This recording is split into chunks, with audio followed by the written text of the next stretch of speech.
सरकार अपने चुनाव में बिजी है, हमें सब मालूम है, और इस बार चुनाव में ही उसको उसकी औकात दिखाएंगे हम। अगर ईवीएम में बेईमानी वो करें तो ही सरकार बना सकते हैं। 2019 के चुनाव में बीजेपी की ऐसी कोई लहर नहीं थी, लेकिन उसके बावजूद भी जीती। वो जीती इसलिए क्योंकि ईवीएम में धांधली करी। किसान कोई मुद्दा नहीं है, वो जाति और धर्म के नाम पे राजनीति करते हैं। 3 महीने के लिए, 90 दिन के लिए झुंझुना पकड़ाया है। आप आओ ना एक बार, आप बात करो उनसे, आप किसानों से बात करो कि भैया हम आपके पास आ रहे हैं, बताओ क्या दिक्कत है आपकी, हम कैसे करें, कैसे मदद की जाए। नहीं है, कुछ भी नहीं।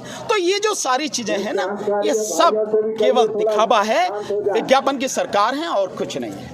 सरकार मंत्री जी तो कह रहे हैं कि आए बात करें, किसान आंदोलन छोड़े।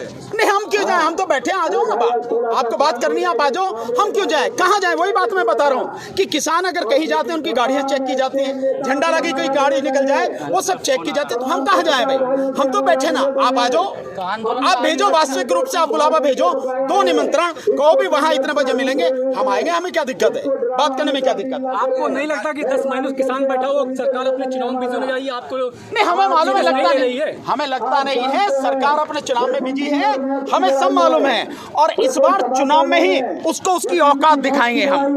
केवल चुनाव में उसे यही भाषा समझ में आती है, राजनीति की वोट की भाषा समझ में आती है, तो उसे वोट की ही भाषा समझाएंगे और चुनाव में ही समझाएंगे। जिसकी शुरुआत उत्तर प्रदेश के चुनावों से, पंजाब और उत्तराखंड के जो 5 राज्यों में चुनाव है, इसी से करेंगे हम। अगर सर वोट से समझ में आती है तो बंगाल में समझ में आ जाती है। बिल्कुल, उसकी समझ में आ रही है, आ जाएगी समझ में, उसकी समझ में वोट ही आती है, उसकी समझ में राजनीति आती है, तो इसी से समझ में आएगी और ये समझा देंगे। और इसका ऐलान किसान कर चुके हैं कि वोट की चोट से ही सरकार को इस बार अब समझाएंगे।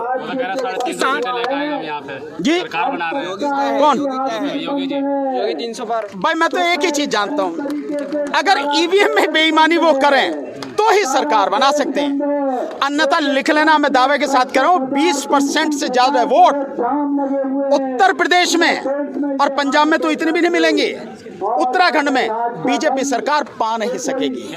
20% से ज्यादा वोट नहीं पा सकेगी। ईवीएम से ही सरकार बना सकते हो तो ईवीएम का विरोध क्यों नहीं होता? बंगाल में कौन, बंगाल में अगर हेरा फेरी होता नहीं तो उन्होंने नहीं की होगी, क्योंकि मैं ये मानता हूं मैक्सिमम जो हेरा फेरी ये करते हैं ईवीएम में, ये करते हैं लोकसभा के चुनाव में, क्योंकि केंद्र इनके हाथ में रहे, सारी ताकत वही है। केंद्र के हाथ में ताकत थी तभी तो इन्होंने ये कानून बना लिया राज्य का अधिकार छीन के। अगर ये किसी राज्य में ही होते, केंद्र में नहीं होते, तो क्या इनकी हिम्मत थी कि राज्यों का अधिकार छीन के ये कानून बना लेते? नहीं बनाते ना। तो इनका फोकस रहता है केंद्र में, लेकिन राज्यों में भी वहां पर जहां इनके राज्य वाकई में इनकी इज्जत दांव पे, जैसे उत्तर प्रदेश से ही कहते हैं कि भाई दिल्ली का रास्ता वहीं से होके जाता है, लखनऊ से होके जाता है, तो बहुत संभावना है कि उत्तर प्रदेश में ये सब कुछ हो। दूसरा, इसके अलावा इनके लिए, क्योंकि मोदी जी का गृह राज्य है पश्चिम, वो जो है आपका गुजरात, अगर उसने एक पर्टिकुलर व्यक्ति या सरकार की गुलामी करना जो तय कर लिया है, तो वो तो उन्हीं की भाषा बोलेगा। बात जनता की है, सोचना जनता को है। इलेक्शन कमीशन का नुकसान नहीं होता, नुकसान होता जनता का, नुकसान होता देश का। तो देश की जनता को सोचना है कि हमें ईवीएम को खत्म करवाना है। तो ईवीएम के लिए सर कोई ऐसा आंदोलन प्रयास कर रहे हैं, मैं समझता हूँ लोग विरोध कर रहे हैं। ये आपका कहना है 2-4 नहीं है, आप सब यहाँ जितने भी लोग बैठे हैं इन्हीं की बात कर रहा हूँ मैं। और मुझे छोड़ दीजिए, पूरे देश में आप जो है एक वो करवा लीजिए, रेफरेंडम करवा लीजिए, जन्म संग्रह करवा लीजिए, आपको पता लग जाएगी आज की तारीख में कम से कम मैं दावे के साथ कह सकता हूँ 30 से 40% लोग ईवीएम के विरोध में है। बीजेपी के सांसद को जिस तरीके से मारा गया था, सही समझते हो? नहीं, मुझे नहीं पता कि किसको मारा गया, कहाँ मारा गया, मैंने वो देखा नहीं है। आप दिखा देंगे, बता देंगे तो उसके बाद ही, और वो जानने के नहीं, वो चीज जानने के बाद ही मैं बताऊंगा। और भैया अगर कोई काम ऐसे करेगा या उनकी पार्टी ऐसे काम करेगी तो देखिए जनता में गुस्सा है, और गुस्सा भी जनता का जायज है, क्योंकि इतने कष्ट जनता ने झेले हैं, इतने दुख जनता ने उठाए हैं और अभी भी उठा रही है। बीजेपी के राज में अगर कोई अपने गुस्से को कंट्रोल नहीं कर पाता है तो क्या किया जा सकता है? मोदी जी का स्वागत हो रहा, बोले किस तरह से स्वागत किया? कहाँ हो रहा मोदी जी का स्वागत? अरे अपने आदमियों को बुला के तुम कितनी माला पहन लो, कितने झंडे गड़वा लो, कितने जो नारे लगवा लो, इससे क्या फर्क पड़ता? स्वागत तो वहां हुआ ना जहाँ गाली पड़ी। अमेरिका की वो रिपोर्ट देखी है, वो वीडियो देखी है कि जिससे उसमें ऑडिटोरियम में मोदी जी गए, वहाँ मोदी जी को गाली दे रही। मैं गाली दे भी नहीं सकता यहाँ, जो गाली दी गई है सुन लेना उस पर। तो जब इतने 2-4 नहीं हैं, वो बहुत लोग हैं, और वो तो तब हैं कि जब वो जाने नहीं दिए जा रहे हैं। और व्हाइट हाउस के सामने प्रदर्शन किया लोगों ने, खूब कस के विरोध किया। वो विरोध नजर नहीं आता आपको, मीडिया नहीं दिखाता। ये आप कुछ तारीफ भी तो हुई होगी नहीं, ये आपका कहना है। अगर तारीफ होती ना तो कमला हैरिस जो वहाँ की उपराष्ट्रपति हैं, उन्हें ये नहीं कहना पड़ता कि दुनिया में आज लोकतंत्र खतरे में है और हम सहयोगी राष्ट्रों और दुनिया के राष्ट्रों की ये जिम्मेदारी है लोकतंत्र को बचाएं ताकि लोगों को उनका हक मिल सके। ये नहीं कहना पड़ता। नहीं तो ये सिर्फ हमारे लिए मैं नहीं जानता, अगर समझते तो ये हाल नहीं होता। मोदी जी क्या कि मैं लोकतंत्र के मंदिर से आया हूँ। क्या है? लोकतंत्र के मंदिर से आया हूँ। लोकतंत्र के वो ऐसे ही करते हैं, जिस जगह जाते हैं उसी का बेड़ा गर्क कर देते हैं। वो लोकतंत्र के माध्यम से जीत के आए हैं, लेकिन लोकतंत्र को ही वो तहस नहस कर रहे हैं, खत्म कर रहे हैं। यही है, जो वो कहते हैं वो करते नहीं हैं, और जो कहते हैं उसके उलट काम करते हैं। दौरा तो प्रधानमंत्री जी का, पर एक रिपोर्टर ज्यादा वायरल हो रही है उस दौरे से भी। मुझे नहीं पता कौन रिपोर्टर है, क्या है, आपको ज्यादा पता होगी क्यों आप उस क्षेत्र के हो। मुझे नहीं पता कौन है, होगा कोई होगा, मुझे नहीं मालूम है उसके विषय में क्या है क्या नहीं। और भैया ऐसे तो बहुत है, वहाँ भी एक कर छीन के कानून बना लेते, नहीं बनाते ना। तो इनका फोकस रहता है केंद्र में, लेकिन राज्यों में भी वहां पर जहां इनके राज्य वाकई में इनकी इज्जत दांव पे, जैसे उत्तर प्रदेश से ही कहते हैं कि भाई दिल्ली का रास्ता वहीं से होके जाता है, लखनऊ से होके जाता है, तो बहुत संभावना है कि उत्तर प्रदेश में ये सब कुछ हो। दूसरा, इसके अलावा इनके लिए, क्योंकि मोदी जी का गृह राज्य है पश्चिम, वो जो है आपका गुजरात, तो वहां पर भाई गृह राज्य में अगर प्रधानमंत्री हार जाएगा तो उसकी इज्जत क्या रह जाएगी। ये वहां होती है, और इसीलिए भी होती है कि ईवीएम पे जो सवाल खड़े कर रहे हैं हम लोग, लगातार जो आंदोलन कर रहे हैं, वो सवाल ना खड़े हों और लोग ही इस बात को कहने लगे कि साहब ईवीएम, जैसे आपने कहा अगर ईवीएम में गड़बड़ी हो तो पश्चिम बंगाल में कैसे हार गए। ये सरकार की नीति है, आरएसएस की, बीजेपी की नीति है। हम जानते हैं, आप कितना जानते हैं आप जाने।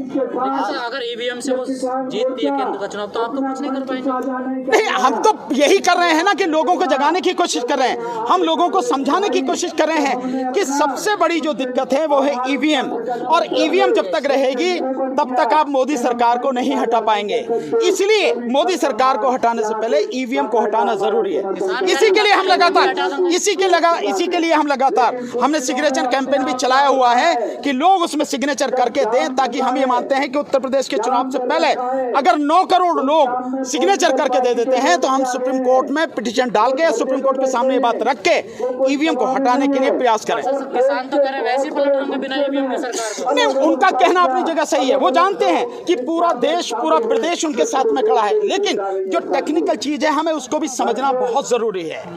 वो अगर आड़े आ गया तो हमारी सारी ताकत जाए चली जाएगी। अगर आप देखें 2019 के चुनाव में, 2019 के चुनाव में बीजेपी की ऐसी कोई लहर नहीं थी, लेकिन उसके बावजूद भी जीती। वो जीती इसलिए क्योंकि ईवीएम में धांधली करी। और क्या आप जानते नहीं धांधली का कितना बड़ा सबूत है? 373 लोकसभा सीटों पर जितनी वोटें पड़ी उनसे 8,000 से लेकर 18,000 वोटें ज्यादा निकली, और इलेक्शन कमीशन आरटीआई के बावजूद भी आज तक उसका जवाब नहीं दे सका। तो आपको नजर नहीं आती कि बेईमानी क्या है? आयोग को तो नजर नहीं आती ना, वो तो मना करता कुछ नहीं है ईवीएम में। नहीं, उसके करने से क्या है, वो तो यही कहेगा अगर उसने एक पर्टिकुलर व्यक्ति या सरकार की गुलामी करना जो तय कर लिया है तो वो तो उन्हीं की भाषा बोलेगा। बात जनता की है, सोचना जनता को है। इलेक्शन कमीशन का नुकसान नहीं होता, नुकसान होता जनता का, नुकसान होता देश का।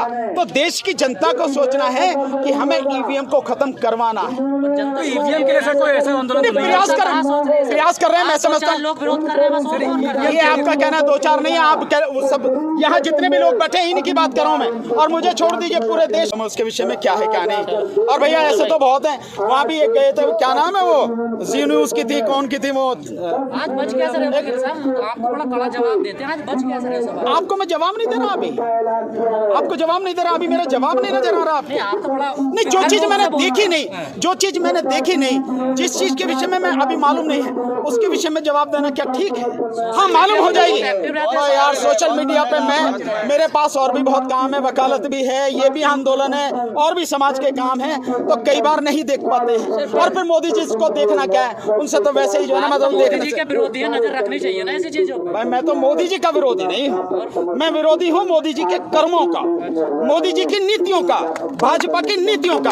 अगर ये मोदी विरोध समझते हो तो यही सही, अगर आपको यही समझ में आता है, लोगों को यही समझ में आता है कि मोदी विरोध, तो भाई ऐसे ही सही, यही समझ लो कि मैं मोदी विरोध। प्रधानमंत्री सेंट्रल विस्तार प्रोजेक्ट देखने जाते हैं अमेरिका से आने के बाद, किसान यहाँ एक साल होने वाले हैं, आज भारत बंद का आह्वान नहीं है मिलने आप लोग। उन्हें किसानों की परवाह नहीं, मैं बार बार कह चुका हूँ। मोदी जी को इस देश के किसानों की, इस देश के मजदूरों की, इस देश के आम आदमी की, इस देश के नौजवानों की, उनकी कोई परवाह नहीं है।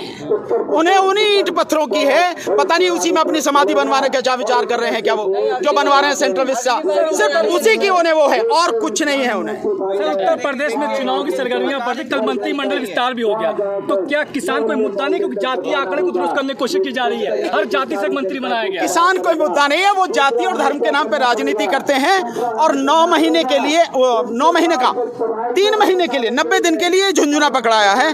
ऐसे समझ रहे जैसे लोग इतने मूर्ख हैं जो समझेंगे नहीं कि भैया अब 3 महीने में क्या हो पाएगा, बजट भी अलॉट नहीं हो पाएगा, जो कुछ होना हो गया, तो क्या करेंगे वो मंत्री आके, वो नाम के हैं, जाति और धर्म के नाम पे जो राजनीति चल रही है उसी को वो करती है बीजेपी, उसी का काम और कुछ नहीं।